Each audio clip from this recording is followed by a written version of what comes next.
আসসালামু আলাইকুম বন্ধুরা, আজ বানাবো আমরা ঝিঙে পোস্ত নিরামিষ। ওই জন্য দিয়ে দিচ্ছি পোস্তদানা, জিরা একসাথে পিষে নেবো।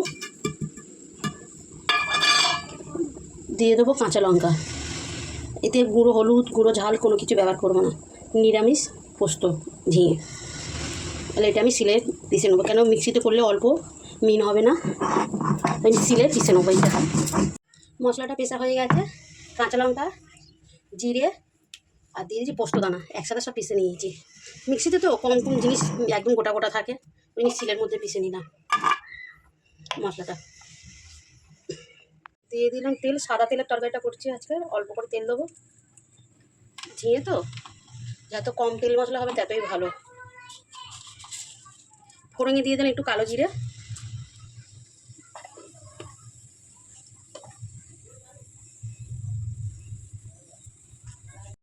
ঝিঙেটা এরকম কেটে ধুয়ে নিয়েছি, একটু বেঁকা বেঁকা কেটে নিয়েছি।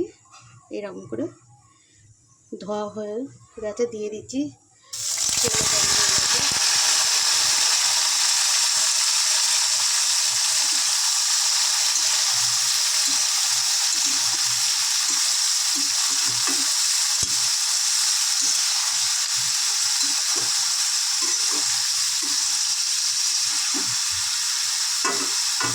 এখন কিছু করবো না যতক্ষণ না জল ছেড়ে দিচ্ছে।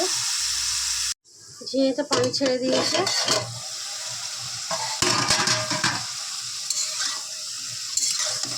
কতটা দেখো পানি ছেড়েছে। দিয়ে দেবো বাটা মশলাটা, সেটা সেই জিরে বাটলাম, কাঁচা লঙ্কা বাটলাম, পোস্তদানা ওইটা দিয়ে দিলাম।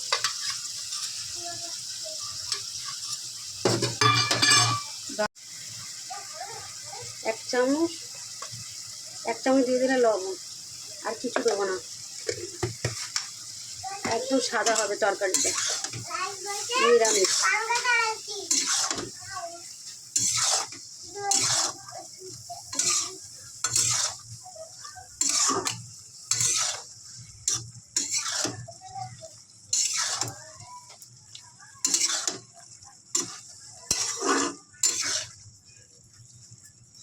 এখানে সিল দেওয়া আছে, পানিটা ছিল দিয়ে দিলাম।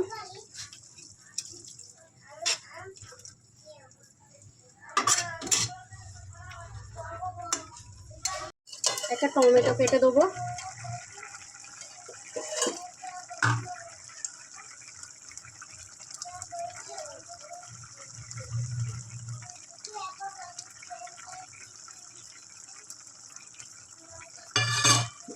ঢেকে দেবো।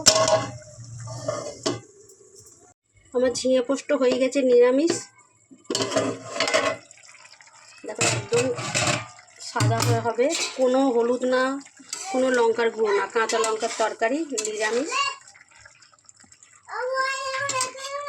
এবারে একটু আমি দিয়ে দেবো ধনেপাতা কুচি।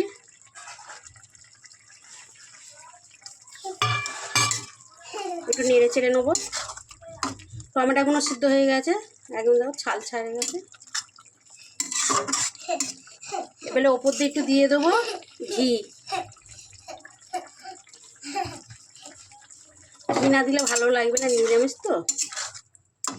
দেখো কত সুন্দর হয়েছে, কালারটা এসছে একদম।